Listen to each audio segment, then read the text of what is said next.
একজন দোকানি 7.5% ক্ষতিতে একটি দ্রব্য বিক্রয় করলো।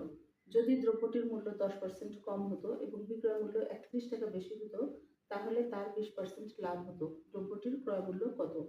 এখানে দুইটা প্যাচ লাগানো আছে। একটা হচ্ছে দ্রব্যটির ক্রয় মূল্য আগে 10% কম করতে হবে এবং বিক্রয় মূল্য কত হচ্ছে 31 টাকা বেশি হতে হবে। তো 10% কমে দ্রব্যটির বিক্রয় মূল্য আসলে কত হওয়া উচিত ছিল সেটা আগে আমাদের বের করে নিতে হবে। তার আগে আমরা দেখি যে 7.5% ক্ষতিতে বিক্রয় মূল্য কত হয়। 7.5% ক্ষতিতে বিক্রয় মূল্য 100 বিয়োগ 7.5 সমান হচ্ছে 185/2 টাকা।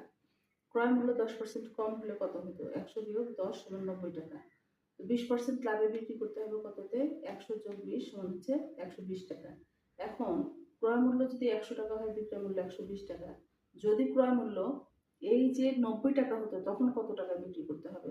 ক্রয় মূল্য 1 টাকা হলে 120/100 টাকা। ক্রয় মূল্য 90 টাকা হলে কত হবে? 120/100 গুণন 90, তার মানে 108 টাকায় তখন তাকে বিক্রি করতে হতো, তাহলে 20% লাভ হতো।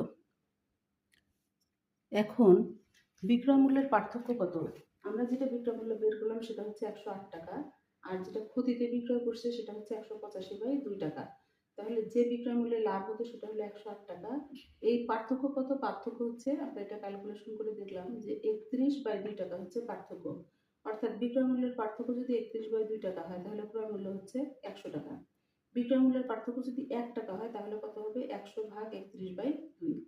এখন বলছে যে বিক্রয় মূল্যের পার্থক্য, বিক্রয় মূল্য যদি 31 টাকা বেশি হতো, তাহলে বিক্রয় মূল্য যদি 31 টাকা বেশি হতো বা পার্থক্য বেশি হতো, তখন কত হতো? 31/2, 100/2 31, এই 2 কিন্তু উপরে চলে গেল, এখানে গুণন, এই 31 এখানে গুণন হয়ে গেল। তাহলে কাটাকাটি করলে হয় 200 টাকা, অর্থাৎ দ্রব্যটির ক্রয় মূল্য ছিল 200 টাকা।